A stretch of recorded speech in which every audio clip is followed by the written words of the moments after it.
everyone. Let me just get everybody filed in and then we'll start. Councilmember Jury, so you want to come over here? Yep. Please, everybody. Councilmember Green, would you like to come over here?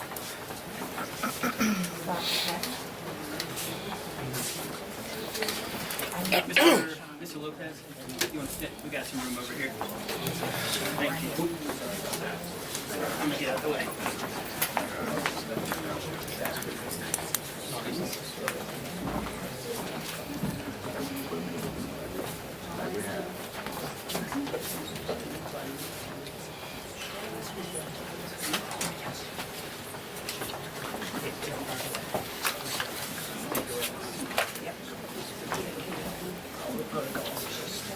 All right, I think we have everyone. All right, well, thank you for being with us today. I'm Helena Moreno. I am currently City Council Vice President here in the City of New Orleans. I'm also Mayor-elect for the City of New Orleans. Today, I am joined by community, business, and faith-based leaders, along with the head of the National Urban League, our former Mayor, Mark Morial, along with our Congressman Troy Carter, and members of the New Orleans City Council. And today we are standing here united, expressing our deep concern over recent actions by Border Patrol in our city and in our region. While we of course firmly believe that the most dangerous and violent offenders must be taken off of our streets, unfortunately, it does not appear that these are the people being targeted in Operation Catahoula Crunch. This operation is actually causing harm for the city of New Orleans, and it's causing harm for people beyond those who are being targeted. We have businesses that are closing. We have workers afraid to show up, and ultimately there is an economic impact, a negative economic impact that is spreading across our city and also across our region. We of course recognize federal law and federal enforcement authority, but we also stand here with an obligation to ensure that federal operations are conducted transparently, constitutionally, and with respect for local residents. Our priorities are, of course, public safety, protection of people's rights, and maintaining trust between government and the community. So today we want to bring to you demands of the Border Patrol. And these are demands that the City Council has actually just sent over to Border Patrol Commander Gregory Bovino, that I've been watching y'all's media reports, and he appears to be in our city and in our region. There are 5 points to these demands. The first starts with reporting requirements to ensure public trust. We are requesting regular public briefings from federal agencies that include data on the stops, detentions, warrants, and outcomes, information on civil rights compliance and oversight mechanisms. We are specifically asking for clear information on the number of individuals detained within city limits, the legal basis for each detention, including warrants or charges, whether anyone without a warrant has been taken into custody, and if any of the people detained have violent criminal histories. Without this full visibility into these enforcement actions, it is impossible to determine whether this particular operation is actually targeting the most dangerous offenders. We've constantly heard on the news claims that this operation is about going after rapists, pedophiles, and murderers, but is it really casting a much wider net? The second piece that we want to talk about in our second demand is due process protections. Every person, regardless of immigration status or background, actually has constitutional protections. So we expect prompt access to legal representation, clear notification of rights during encounters with federal agents, no detentions without properly issued warrants or clear probable cause. The third piece, and this is a really key and critical piece, we insist that all federal agencies comply with the request of our NOPD chief, Ann Kirkpatrick, that they are clearly identified as law enforcement and that they are not wearing masks that obscure their identity. This is really important because this level of clarity protects not only the community, but also law enforcement agencies as well. Our fourth request has to do with safeguards against discriminatory enforcements. These are really safeguards against any type of profiling. The city expects firm assurances that no stops or detentions are based on race, ethnicity, national origin, language, or perceived immigration status. We are requesting demographic data to monitor and prevent unequal treatment. And finally, the fifth point and fifth demand are humanitarian considerations. We need assurances that any individual detained has access to medical care, necessary medications, language interpretation, and notification of family members. Federal operations must uphold the basic and humane treatment that all should be allowed in this country. Overall, our points are just very simple. They're simple. They're centered around communication, transparency, accountability, and upholding people's constitutional rights. I don't believe that we're asking for too much here. We have a series of different speakers today. I'll give you a little bit of the run of show. We'll go first with our Congressman Troy Carter.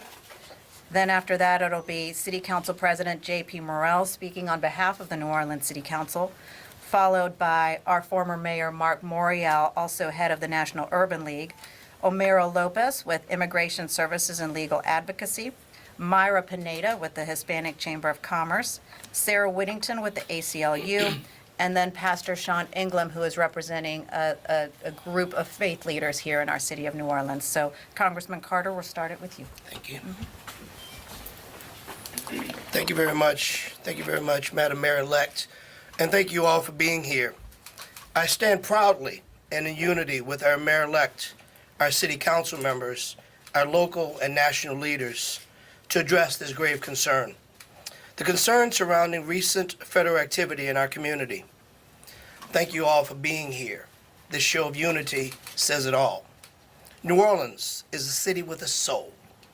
Our culture, our neighborhoods, our traditions, and a deep sense of community shape how we live and how we keep each other safe. Any law enforcement activity in our city, including federal operations, must honor that reality. It must reflect an understanding of our local laws, our norms, our people. I've been in communication with Homeland Security for further clarity. To date, we received no information. We must make sure that if you're going to come into the city of New Orleans, the state of Louisiana, any of our municipalities, there has to be a concerted effort. There has to be a basic degree of respect for local laws, for de-escalation, for the understanding of our municipal laws, our cultures, and our people, to coordinate. If you really want to help, Mr. President, there are ways you can do it. You can provide resources for more police officers, better training for police officers, training in the areas of de-escalation, working with the root cause and causes of crime. If you truly want to go after the bad guys, if you will, there's ways to do that. As a member of United States Homeland Security, I'll be requesting a full field hearing to be held here in New Orleans so we can directly address and assess these pressing issues in the light of day and in the presence of the people most affected. Let me be abundantly clear. We support strong action against violence and dangerous individuals. Public safety is a shared responsibility, and our city has worked hard to reduce crime through prevention, collaboration, and trust. We cannot support operations that create fear, confusion, or disruption for families, workers, or small businesses. Effective enforcement does not require heavy-handed tactics. It requires communication, de-escalation, transparency, and respect for the community being served. We want federal partners. We just don't want occupation. We want to have them work with us, not around us. We want accountability, we want clarity, and we want enforcement efforts that strengthen public trust instead of shaking it to its core. And in summary, I want to reiterate, we embrace help from the federal government. We embrace help from anyone who wants to make our city better, safer, stronger. But you must recognize that we have a government in place. We have elected leaders. We have a city charter that dictates the power structure and how things are coordinated. We simply ask that that's respected. We simply ask that we have enforcement and not fear, focused on lawful enforcement. Our people deserve safety, dignity, and transparency. I will continue to stand with our mayor-elect, our city council, our community leaders, our national leaders to get our city and our state nothing less. Thank you for being here.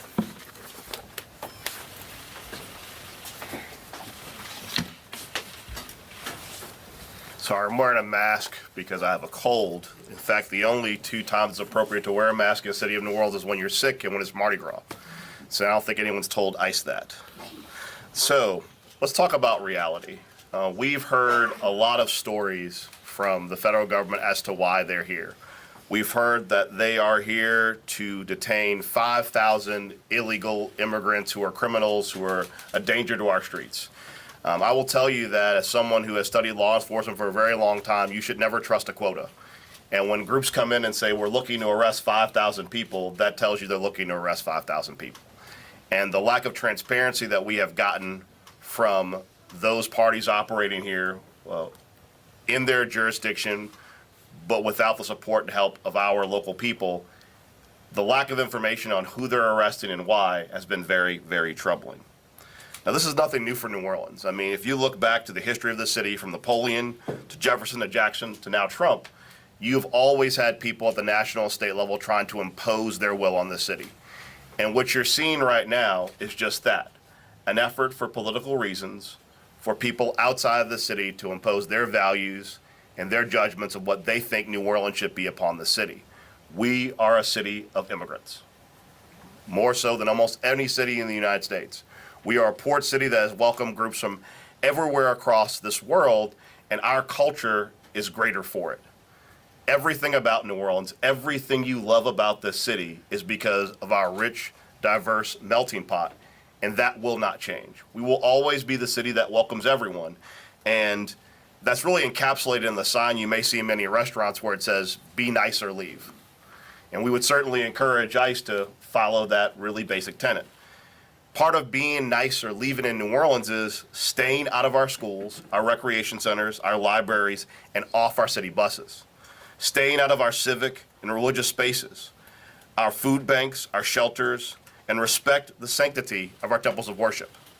Respect our cultural spaces, our practices, including second lines, funeral processions, our black masking Indians, and our various festivals. These are not places for you to go into to inspire terror in regards to a mission that is very, very unclear. Now, as I've said it, we have heard that there is a reason for them being here, and we have not seen actions or information that bellies that reason is legitimate. As the council vice president and mayor-elect has said, this is your opportunity to be transparent, to give us the information that you say led you to this city, to give us the list of people that are these criminal elements that you're seeking to ferret out, and to be transparent about why you're detaining or harassing people. I can tell you, like many of you, I saw the video yesterday of a young mother in Marrero fleeing ICE only to be safe on her own property.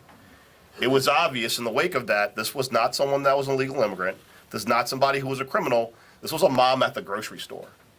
That is what we are seeing, and that does not match the reasons and rationale as to why ICE is allegedly here.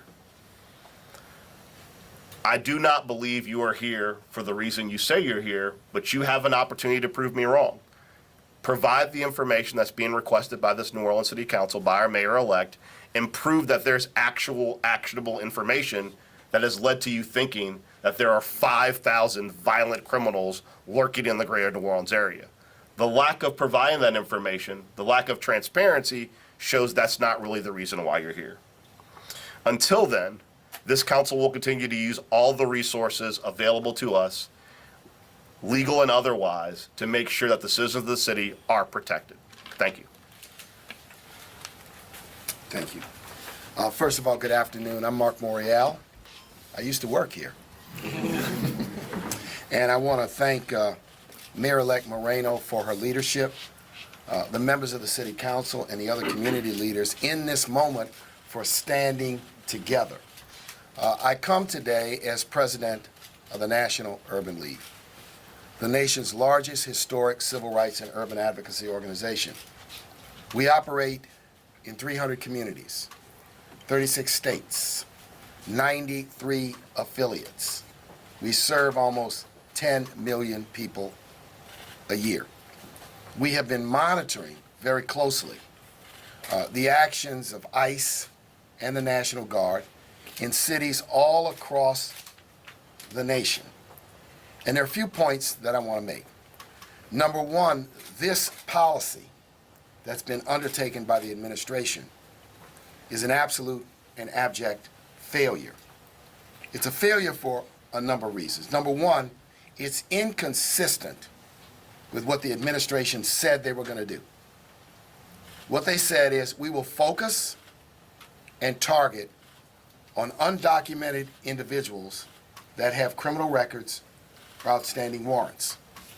What we know from Los Angeles all the way here is that those words are being betrayed by the actions of ICE. That this sweep is catching, number one, people who are undocumented, for whom there is no outstanding warrant, nor are they wanted for a crime. Let me remind everyone that immigration violations are civil violations. Civil violations under U.S. law. They are sweeping into communities where naturalized citizens, those that have work visas, green cards, have every right to be in the country, are being swept in to this net.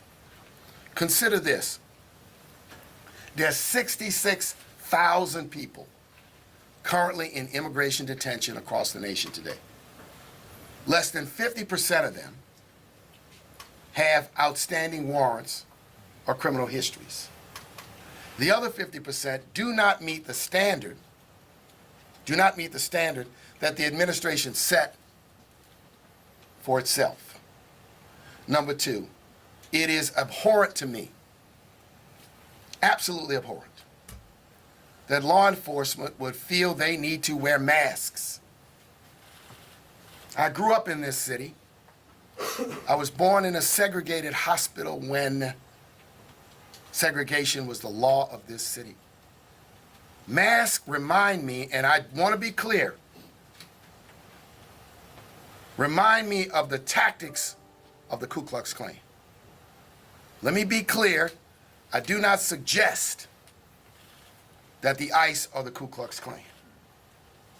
But in this country, there is zero precedent for sworn law enforcement officers to mask themselves to carry out public enforcement actions. Number two, I would encourage them, if they're insisting on wearing masks, they can ride in Rex, Zulu, and Endymion. We know masking in New Orleans. It's abhorrent that they're wearing masks. Further, the demands being made by the mayor-elect today are reasonable. They are consistent with the obligations that these leaders have to protect the public and to protect the citizens. And their actions are in no way, quote unquote, interfering with the actions of ICE. Additionally, we must be concerned because over the last 48 to 72 hours, I've received a number of calls from business owners, hotel general managers, and the like, of the impact, negative, that these actions will have on the New Orleans economy. Grocery stores close, hotel employees and restaurant employees not coming to work, therefore forcing, in one case, a hotel general manager said to me, I may have to cancel reservations for the Sugar Bowl upcoming because I simply don't have enough personnel. The final thing I'll say, there's a better way to do this. This policy is failed. The immigration system is absolutely broken. But that this administration has not advanced nor supported in the past any proposal, partisan or bipartisan, from a legislative point of view, to fix a broken system. This policy makes no sense, and it also is not sustainable over time. So the civil rights community is monitoring these activities all across the nation, and we will continue to speak out. And no one here is going to be intimidated by rhetoric, whether it comes from Baton Rouge, Washington, or anywhere, in terms of standing up for the dignity of human beings in this city. These are mothers, these are families, these are children, these are people who work, these are people who are contributing in many instances to this community. And now all of a sudden, many of them will find themselves detained. And guess what? That means the taxpayers of the United States will be paying to room, to board, to clothe, and take care of them. Think about that policy. So we stand together today. Thank you.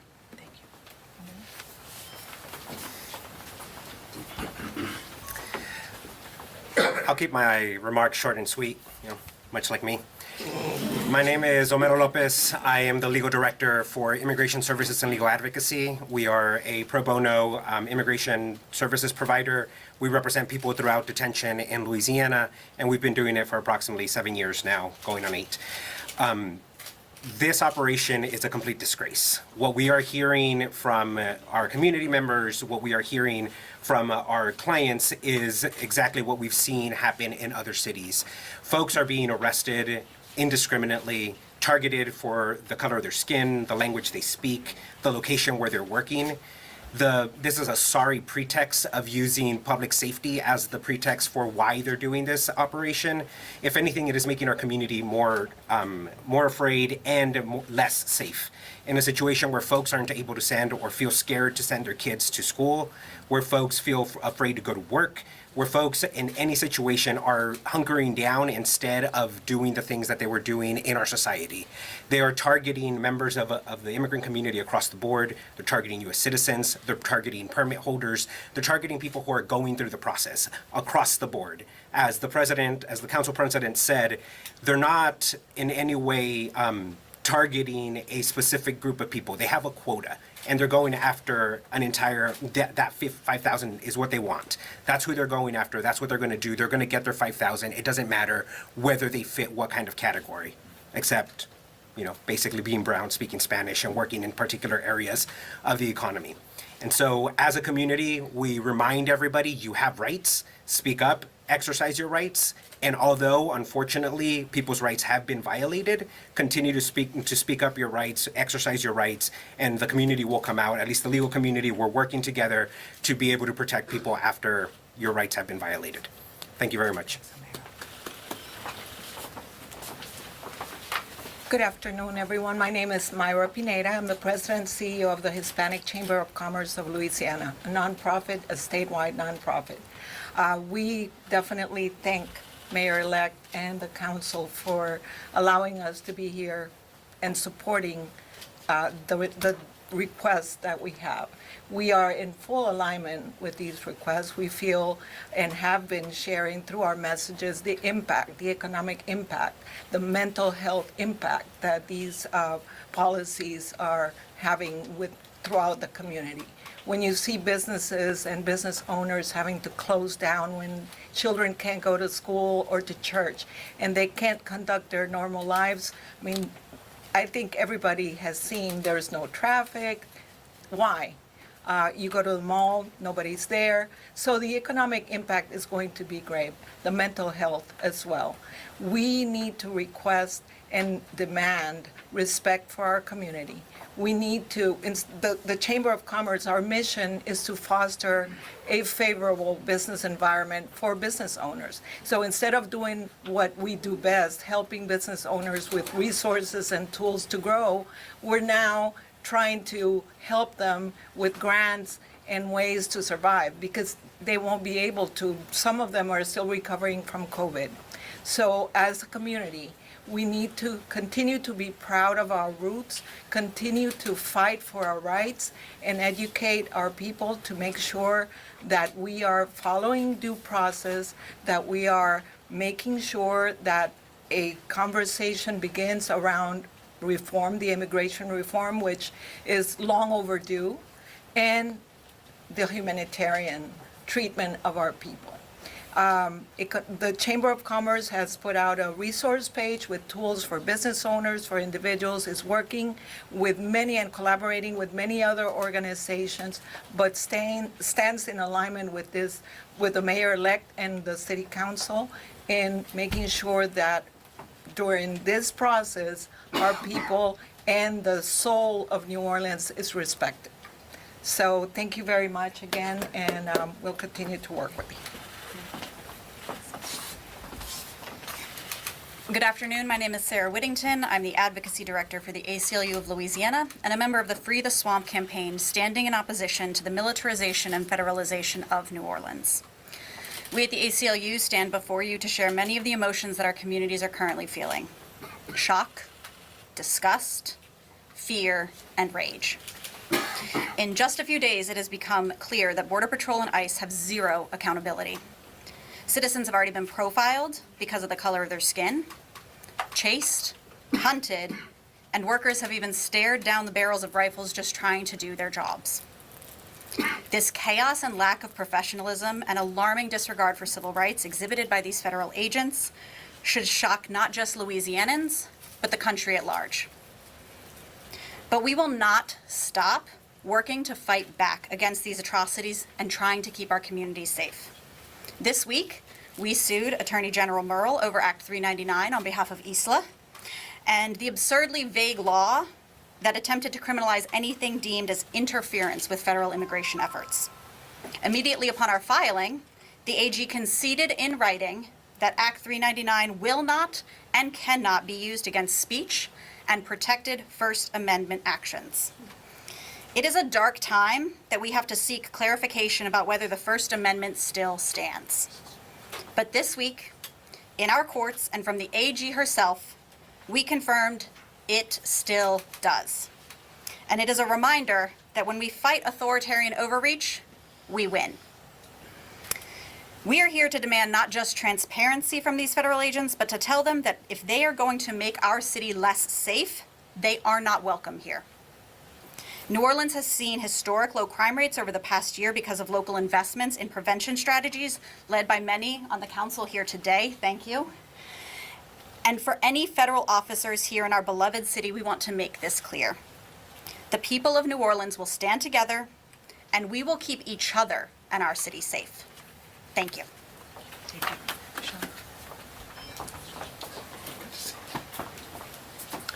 Good afternoon. Thank you, Mayor-elect, for gathering us. It's an important day. I'm Pastor Sean of First Grace, a United Methodist Church on Canal and Norman C. Francis. And I think, as we've heard in our remarks, everything that I have seen happening is unconstitutional, it's un-American, and it's unacceptable. More importantly, it violates our common humanity, which every religion teaches and any decent person knows of. So much of the root of evil is valuing another people over other people. And right now, if you're not white, and especially if you're not a white man, you are suspect in this city. Members of my church and of other communities, churches, people are not going out, not because they're immigrants, but because of the color of their skin. This policy is a violation of our life together and the violation of the spirit of New Orleans. All over our city, the hope I see is days like today and hundreds of New Orleanians who are gathering all over our city to understand how they can help their neighbors, their immigrant neighbors. How can I help? The more we confront this, the more we'll bring it to an end, because the people perpetrating this cannot stop themselves. We have to help them be better people and better Americans. So I want to thank the City of New Orleans and all the groups who are joining together, and again, our mayor-elect for bringing us together to put an end to what is happening in our beloved city that celebrates life together. Thank you. Thank you to all the speakers. Just a point that I wanted to make based on some of the comments, and that is the level of crime reduction that we're currently seeing right here in the city of New Orleans. We are seeing significant violent crime reduction. In fact, I had the stats checked just before I came in, and we are on pace right now to have the fewest murders since 1970. That's where we're at right now.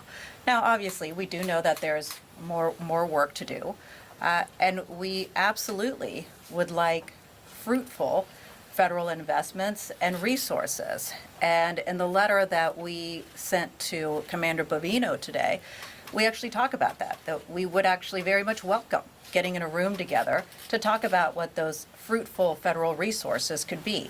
Anything from investments in prevention, which is one of the reasons why our crime numbers are so low, to even more assistance to our New Orleans Police Department. I've talked to Chief Kirkpatrick about the necessity for additional federal prosecutors. I've talked to Chief Kirkpatrick on the state level, really, on additional resources coming from probation and parole. So there is this additional assistance that we would welcome, but more than anything, we would like that dialogue so that we can have that conversation with our federal agencies as to what the city of New Orleans needs to make us safer overall. And then I also want to mention, too, just what we as city leaders are experiencing every day and the calls that are coming into my office. Just about 15 minutes before I came to this particular news conference, my receptionist, Josette, she received a call from someone saying that they know one of their loved ones was detained, but they have no idea where he is, and really are seeking some kind of assistance to figure out where he is. Those are the real life scenarios and situations that are happening right here in our city and our region, and those are the types of calls that we are starting to get right here at the city council level. So with that, I'll open it up for questions. I'm going to start from left and take it over to right. On the left? Go ahead. How do you plan to find these people, figure out who they are, and contact their families, like in the instance you just mentioned? Yeah, great question. That's one of the reasons why we are demanding this level of information. To me, I was shocked to find out that when I requested some of this information about who had been detained recently on Elysian Fields in the city of New Orleans, that information would not be provided to me. I was interested to know, okay, who was detained, what were the charges, were there any outstanding warrants, and I was just told flat no, that I would not be able to receive this information. I was then later sent additional information that I could potentially that I could send in a public records request, essentially. And so just like you all are having trouble finding information as to who has been detained and why, so are we. WWO? Yes, so Attorney General Liz Murrow recently, like minutes ago, just put out a press release ordering Superintendent Kirkpatrick to cooperate with the ICE and Border Patrol operations. She's not here today, but what do you make of that press release? And as well, do you believe that the superintendent aligns with you and the rest of your team here? The superintendent of police, Chief Kirkpatrick, is following all the laws. She is doing exactly what she needs to be doing. She is the head of a police department. Her job is to move forward with criminal laws, state and local criminal laws, and that is exactly what she's doing.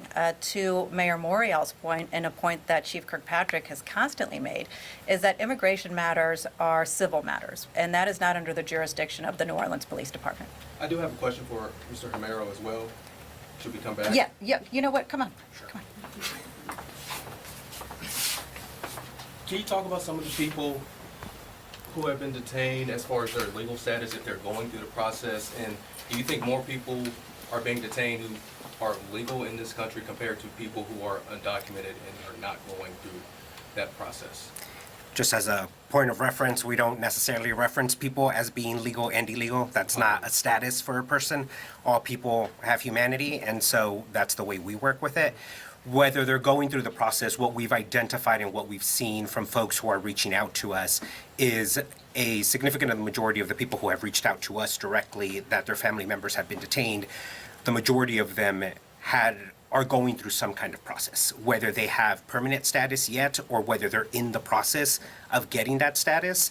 That's a different question, but the majority of them are going through a process to get status, whether that be as a special immigrant juvenile who was abandoned, neglected, or abused, and therefore a state court has said that it is in their best interest to remain in the United States and get status here, or whether it's somebody who has been a victim of a crime and has cooperated with law enforcement in prosecuting that crime and therefore is eligible for a different type of visa, someone who's seeking asylum because of persecution they suffered in their home country. Whatever the situation happens to be, they're in the process, they're going through that, and that's the low-hanging fruit that ICE is targeting, is folks who are actually out and not hiding, they're not avoiding detection, they're in the system and they're going through the process.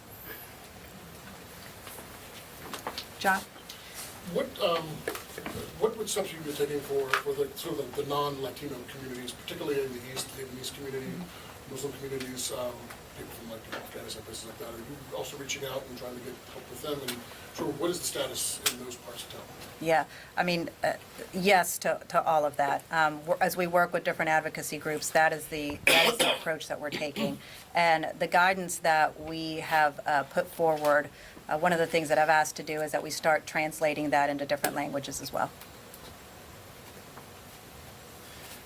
Right here, Fox, and then I'll go over this way. Okay? Yeah, Since ICE go ahead, is Chris. a federal agency, I mean, what realistically do you expect to come from the demands today? Look, I mean, bottom line, the demands that we are asking is really something that I believe is so reasonable that really every American citizen should be asking for.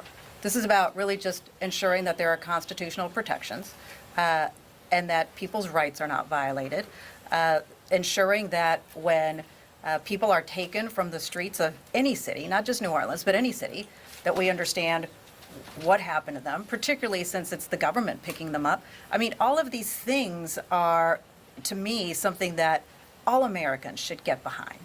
This is the real crux of the issue, that it just seems that what is happening is in violation of the real order of government. And so that's the scary piece, and that's what's creating so much fear. And so I hope that, to Council President's point, Council President Morell's point, I hope that they do follow up and provide us this information and prove us all wrong. Go ahead, Vivanola. How is the council working with other municipalities to have them on board with these same demands? Has there been any communication with other municipalities? So I'll let other council members, if you weighed in on some of the other. I mean, it's important to note that, and this happened at the council meeting the other day, that there are communities that are actually 287G cooperating with ICE, which is very different than New Orleans' position. Particular Gretna and Kenner are actually cooperating municipalities. And so I would say that it is more than likely on this particular issue in the greater New Orleans area that New Orleans will stand alone, but that's not unique in any issue with New Orleans. When we're doing the right thing, just because other surrounding parishes don't want to do it, that's not a reason not to do it. So to your point, we have not had communications, but if some group has already gone through the 287G process to become a cooperating municipality, there's really not much point in talking to them. All right. Telemundo, and then I'll keep moving. Do you think the Latino community can be safe in the city of New Orleans right now? Obviously, the reason. Do you think we can trust the New Orleans Police Department? Look, obviously, the reason why we're here is because we want to do all possible to help ensure that, one, people understand their rights and know that we as a city government, that we are demanding much more from the federal government. and that we believe that this is something that actually has become harmful and that has gone too far, and it has a variety of different impacts to our city, including economic impacts. And do I believe that they can trust the New Orleans Police Department? Yes, I do. Okay, thank you. Yeah, another question alluded to what expectation you have on behalf of the federal government to comply with your requests. What legal options do you have to force their hand if they don't comply? Well, I'll tell you, as I often say, we may not always have the votes, but we have our voice.